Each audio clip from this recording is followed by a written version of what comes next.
Trump set to address a joint session of Congress Tuesday night at 9, which you can watch right here on Fox News. Trump is expected to lay out his agenda for the next year after a busy first month in office. We've done a great turnaround in a little more than 30 days, but the country's really doing well, really doing well. We're respected again all over the world. We have another 20 prime ministers and presidents wanting to come. And it's very good feeling. I think our country has really turned around. Senior advisor to Trump, Jason Miller, joins us now. Great to see you this morning, Jason. So, anytime you have a high stakes, big stage for Donald Trump, it's always must watch TV.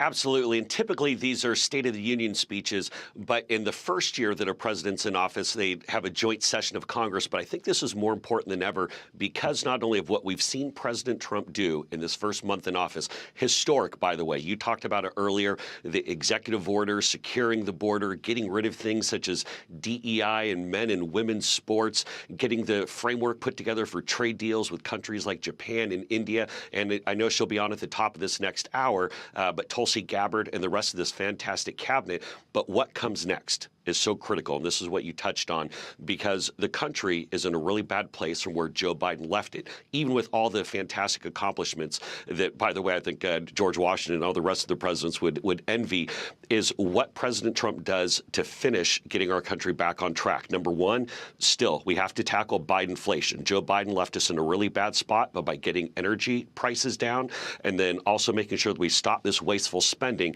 that's going to be a big component, getting this one big, beautiful tax bill done that the House has already made some great steps. We need more money for the border to keep it permanently secure. And then here's the key thing, and you also touched on this, making sure that we continue to bring peace and stability around the world, but we have to do it with respect and strength. Those are the two keys that President Trump's going to go into.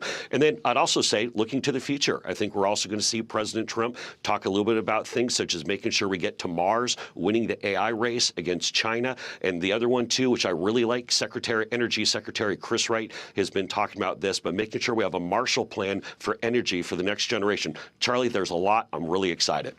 Yeah, so, and obviously, another thing that's kind of important here is that Republicans have both chambers of Congress, albeit by slim majorities, but there's still politics going on, and there's still winning the message, because obviously President Trump is going to have a stronger hand in 2 years if he can expand majorities in both chambers. Talk about what an opportunity this is to win that political message right now. Yeah, great question, because after 4 years of Joe Biden, what President Trump is able to do is connect with people in their everyday lives. And so when we talk about securing the border and deporting all these criminal illegals, making sure people know that they are going to be safe, getting rid of the international gangsters like Tren de Aragua, sending them out of here, dealing with the cartels, stopping the scourge of fentanyl. People have to feel safe and secure. We also have to make sure that people are going to be able to have more money, that whether that's by lower taxes, whether that's also by bringing down the prices of things. President Trump has this unique ability to speak directly to the American people and let them know in a transparent and accountable way how he is helping them. People are tired of the Washington nonsense. They want things fixed. They want it turned around. They want that Trump safety and security back now.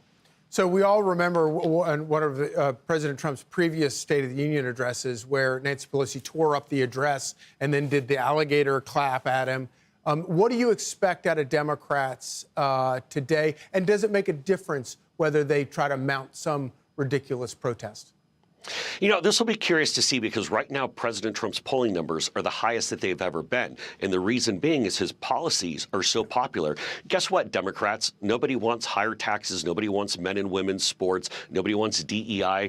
Nobody wants federal workers staying home. They want the changes and the reforms that President Trump is putting into place. And so when we look at the Dems, they don't have a leader. I really think they're in the mumble tank right now. And quite frankly, everybody loves President Trump's policies. This is going to be a big night. President Trump always steps up on game night on the big stage. That's why I look forward to seeing on Tuesday. Always win on the policies. Jason Miller, thank you so much.